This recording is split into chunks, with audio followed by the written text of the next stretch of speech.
Hello everyone, कैसे हैं आप सभी। आई होप आप सभी वेल अच्छे होंगे और आप सभी की स्टडीज़ भी अच्छी ही चल रही होगी। तो जैसे कि आप जानते हैं, आज के हम इस शॉर्ट सेशन में रिवाइज़ करने वाले हैं इलेक्ट्रोकेमिस्ट्री को with my short notes. And आपके इंफॉर्मेशन के लिए बता दूं, इस शॉर्ट नोट्स में मैंने all important line of NCERT and point to point हर एक फार्मूलाज को ऐड किया है।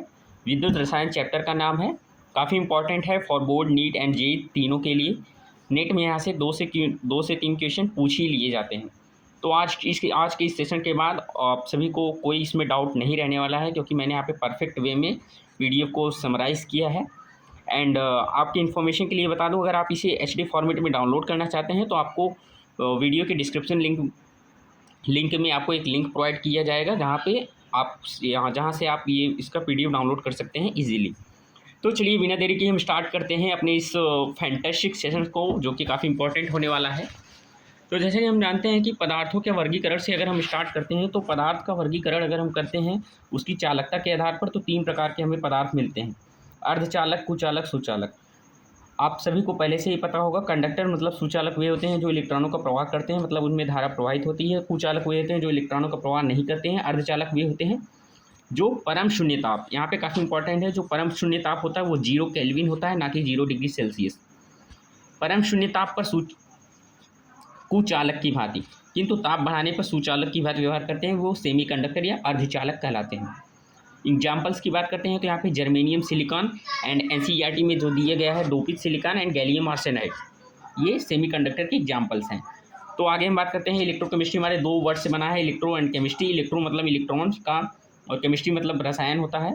तो इलेक्ट्रॉन का मतलब इसमें विद्युत ऊर्जा का रासायनिक ऊर्जा में अंतर परिवर्तन होता है, इलेक्ट्रोकेमिस्ट्री। तो यहाँ पे हम आइडेंटिफिकेशन, यहाँ पे इंट्रो खत्म होता है। तो आगे हम चलते हैं। तो अगर पदार्थ वर्गीकरण रासायनिक प्रकृति के आधार पर करें तो एक आता है प्रबल विद्युत अपघट्य और दूसरा दुर्बल विद्युत अपघट्य।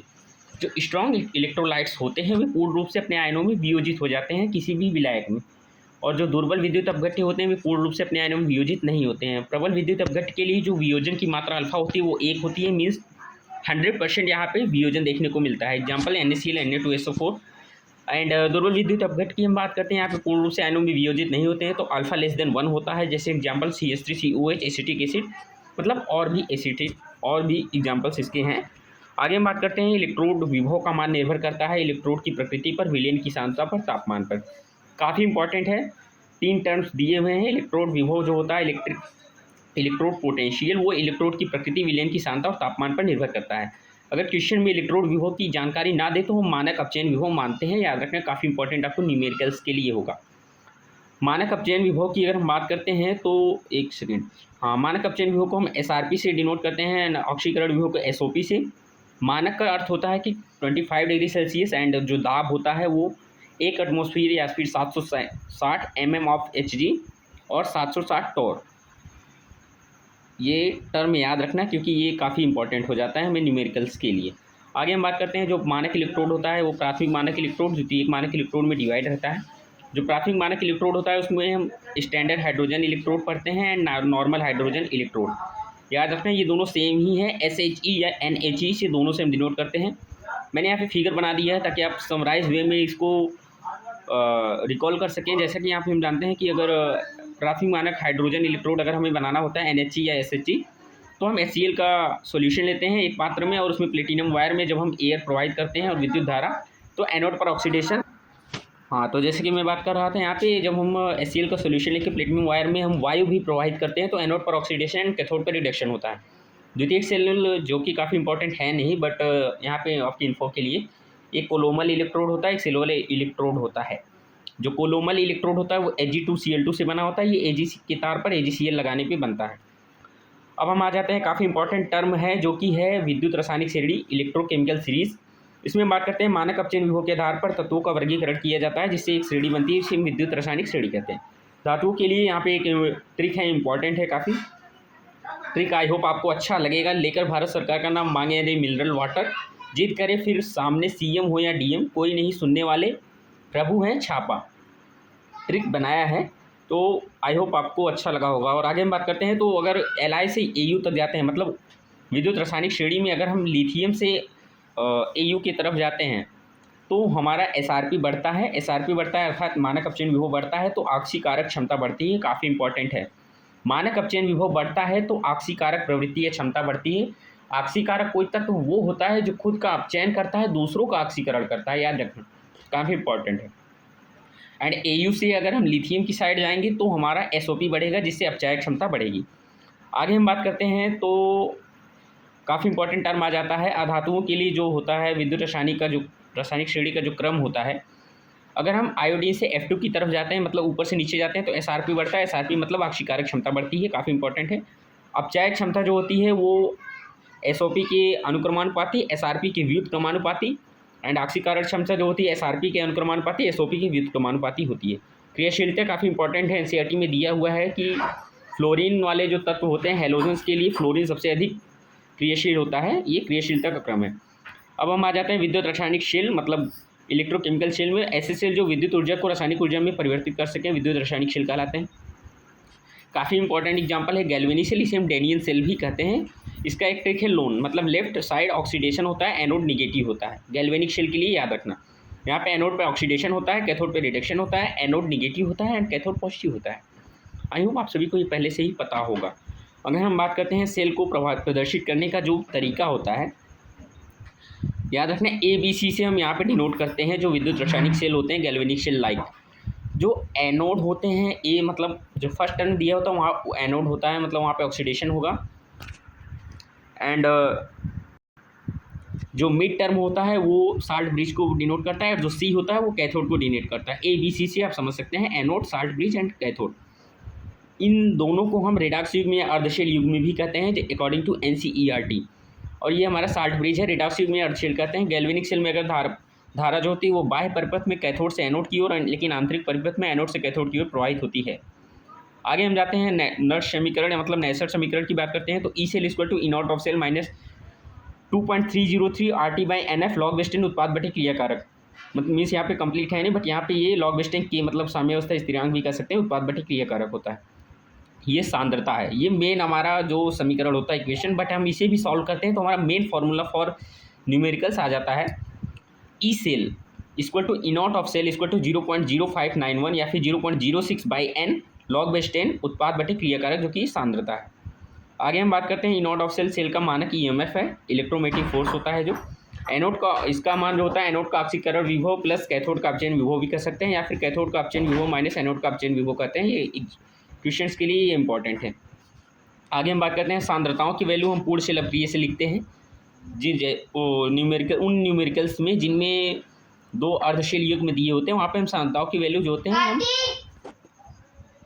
वहाँ पे हम पूर्ण शेल युग्म अभिक्रिया से लेते हैं। अब बात करते हैं हाइड्रोजन इलेक्ट्रोड का EMF जो होता है ऑक्सीडेशन के लिए -0.06 लॉग बेस 10 H+ होता है।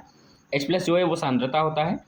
इसको प्रदर्शित करने का तरीका ये है, मतलब ऑक्सीडेशन में मतलब H2 जो होगा 2H+ में कन्वर्ट होगा ताकि 2 इलेक्ट्रॉन का ये त्याग कर सके। आगे हम बात करते हैं रिडक्शन के लिए जो फार्मूला होता है वो पॉजिटिव में होता है, काफ़ी इंपॉर्टेंट, यहाँ पे पॉजिटिव और निगेटिव साइन होता है, ये आप रिमेंबर रखिए। बाकी फार्मूला सेम होता है 0.06 लॉग बेस 10 H+। एंड अपचयन होता है वो इसी प्रकार होता है 2H+ H2 में जाता है। यदि हम गैल्वेनिक सेल से अधिकतम कार्य लेना चाहें तो हमें आवेशों का प्रभाव उत्क्रमणीय करना होगा, रिवर्सिबल करना होगा।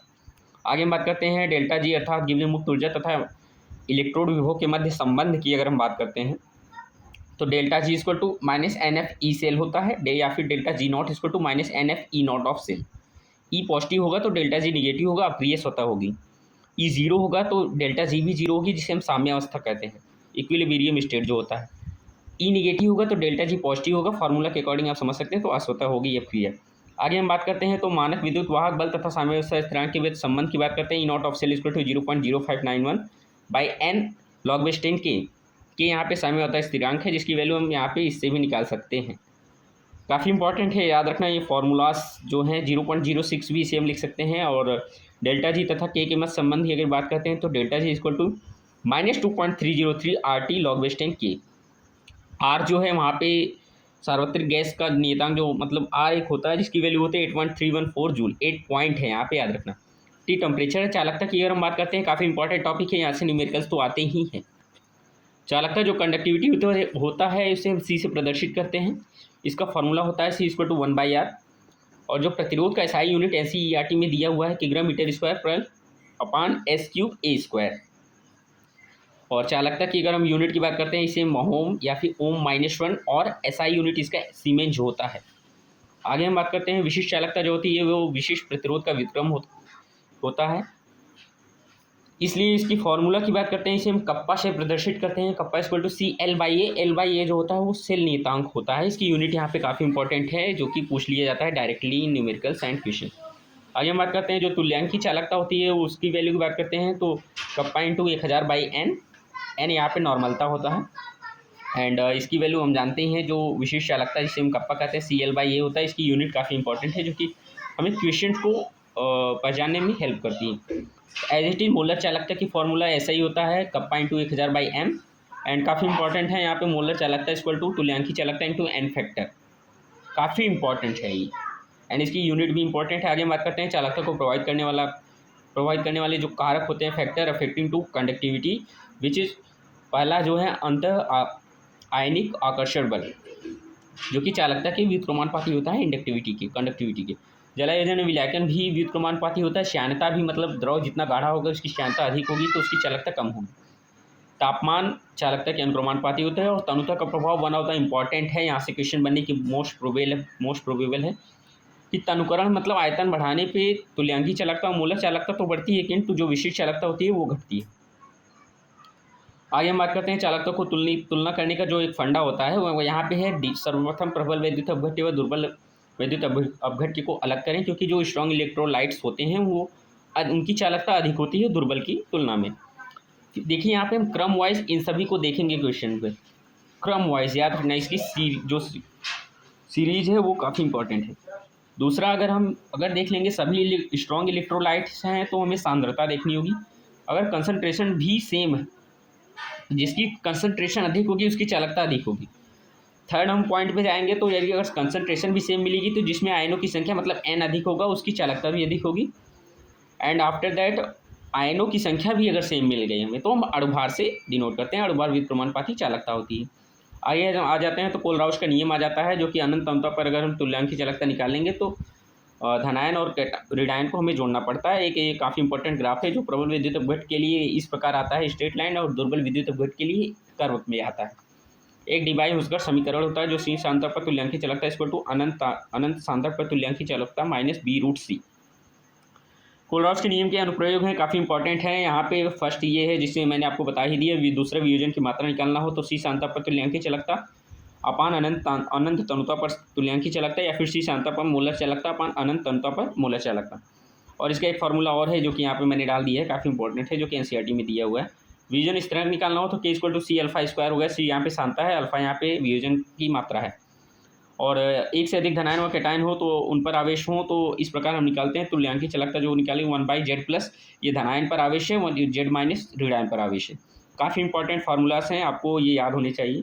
अगर मोलों की संख्या दिया हुआ है तो m इंटू अनंत अंतों पर जो तुल्यांकी चालकता होगी m into lambda cation plus n into lambda anion. Means यहाँ पे m और n जो है, m जो है धनायन की मोलों की संख्या, n जो है ऋणायन की है। आगे हम अगर पहुँचते हैं तो हमारे पास आता है विद्युत अपघटन, जिसे हम इलेक्ट्रोलाइसिस कहते हैं। तो फाइनली हम एंड की ओर पहुँचने वाले हैं। तो आई होप आप सभी को समझ में आ रहा होगा। अगर आपको यहाँ तक कभी कोई भी अगर डाउट मिले तो आप कमेंट कर सकते हैं, आपको रिप्लाई जरूर मिलेगा, लेट या फिर सून। तो आई होप आप सभी को अच्छा ही समझ में आ रहा होगा। और सेशन को लाइक भी कीजिएगा और सब्सक्राइब भी कर दीजिएगा चैनल को। आगे हम चलते हैं तो एक बार फिर से आपको बता दूं, अगर आपको इसका PDF चाहिए HD फॉर्मेट में तो डिस्क्रिप्शन लिंक में लिंक प्रोवाइड कर दिया है मैंने। तो विद्युत अपघटन को प्रोवाइड करने वाले जो कारक होते हैं, विद्युत अपघटन की प्रकृति जैसा कि मैंने पहले बता दी, स्ट्रॉन्ग इलेक्ट्रोलाइट में आयनों की संख्या अधिक होगी, उनका विद्युत अपघटन अधिक होगा। दूसरा, इलेक्ट्रोड की प्रकृति, याद रखना विद्युत अपघटन में अक्रिय इलेक्ट्रोड का प्रयोग होता है। और एनसीईआरटी में जैसा कि दिया हुआ है, अक्रिय जो इलेक्ट्रोड होता है उसका इलेक्ट्रोलाइसिस में प्रयोग होता है। विलयन की सांता एंड धारा विसर्जन विभव हम जाते हैं, जिनकी विसर्जन विभव अगर एक से अधिक आयन है तो जिनमें इलेक्ट्रोड के प्रति आकर्षण उसका अधिक होगा, जिसका विसर्जन विभव कम होगा। काफ़ी इंपॉर्टेंट है, याद रखना। धनायन के लिए वो विद्युत रासायनिक रेडी में सेम ट्रिक होती है, अगर हम Li से Au जाएंगे तो विसर्जन विभव कम होगा, जिससे उनके इलेक्ट्रोड के प्रति आकर्षण होगा वो अधिक होगा। ऋणायन के लिए एक ट्रिक है जो कि सो ना हो कल बारात आएगी, सो ना हो कल बारात आएगी, ये ट्रिक है sulphate NO3OH chlorine, bromine and iodine. यहाँ बढ़ने पे हमें विसर्जन भी वो कम मिलेगा, अर्थात इधर जो बढ़ने पर हमें इलेक्ट्रोड पर निक्षेपित होने की प्रवृत्ति बढ़ेगी। यहाँ पे विद्युत अपघटन मैंने उदाहरण दे दिया है, काफ़ी इंपॉर्टेंट है, जो कि आप PDF द्वारा पढ़ सकते हैं। और याद रखना इन सभी में एनोड और कैथोड पे बनने वाले जो तत्व होते हैं वो काफ़ी इंपॉर्टेंट हो जाते हैं, तो इसको याद कर लीजिएगा, काफ़ी इंपॉर्टेंट है। आगे हम बात करते हैं तो मात्रात्मक पहलू भी काफ़ी इंपॉर्टेंट है। अगर एक मोल इलेक्ट्रॉन होगा तो 1 फैरेड कहेंगे। मीन्स एक अणु Na के बनने के लिए कितने मोल इलेक्ट्रॉनों की आवश्यकता होगी? Na+ के। तो Na+ एक इलेक्ट्रॉन को गेन करेगा तो Na सोडियम बना लेगा, तो इसलिए 1 mole electron. As it is Mg+2 अगर 2 इलेक्ट्रॉन को गेन करेगा तब एक सॉलिड Mg का फॉर्मेशन करेगा, इसलिए यहाँ पे 2 मोल इलेक्ट्रॉन या 2 फैरेड इलेक्ट्रॉन का आवश्यकता होगी। 1 फैरेड = 96,500 कूलाम होता है, या काफ़ी इंपॉर्टेंट है। आगे आ जाता है फैराडे के विद्युत अपघटन का प्रथम नियम, काफ़ी इंपॉर्टेंट है। W अनुक्रमानुपाती Q, W = ZQ, W = ZIT। Z यहाँ पे विद्युत रासायनिक तुल्यांक है, I यहाँ पे करंट है, T = टाइम है। और फॉर्मूलास हैं इक्विवेलेंट वेट बाई 96,500। यहाँ पे शायद क्रॉप हो गया, मतलब कट गया है, यहाँ पे 96,500 into Q, equivalent weight by 96,500 into IT, equivalent weight into number of farad. First law of Faraday का ये है। सेकेंड लॉ की बात करते हैं तो वो यही होता है, W अनुक्रमानुपाती इक्विवेलेंट वेट, ये सेकेंड लॉ ऑफ फैराडे होता है। तो फाइनली हमने इसको कंप्लीट कर लिया है। आगे जो आता है वो सेल का पोर्शन आता है, प्राथमिक सेल, शुष्क सेल, मरकरी सेल एंड द्वितीयक सेल, जो कि काफ़ी इंपॉर्टेंट हो जाती है, सीसा संचायक सेल, जो कि आप PDF द्वारा पढ़ सकते हैं। यहाँ पे मैंने important points and important reaction को भी यहाँ पे ऐड कर दिया है। तो आई होप आप सभी को ये सेशन समझ में आया होगा। ऑलमोस्ट 16 मिनट में हमने इस complete fantastic and strong chapter को कंप्लीट कर लिया है। कैसा लगेगा सेशन आप ज़रूर बताइएगा कमेंट सेक्शन में। आप बताते नहीं, केवल देख के चले जाते हैं। और PDF की बात करते हैं तो जैसे कि मैंने आपको बता दिया, आप डिस्क्रिप्शन लिंक से आप डाउनलोड कर सकते हैं इस PDF को HD फॉर्मेट में। एंड सेशन कैसा लगा आप ज़रूर बताइएगा। So thank you everyone for attending the lecture. I hope आप सभी की स्टडीज़ वेल ही चल रही होगी, तो नेक्स्ट सेशन के लिए रेडी रहें। आप शॉर्ट नोट्स की सीरीज ही चलने की। Thank you everyone.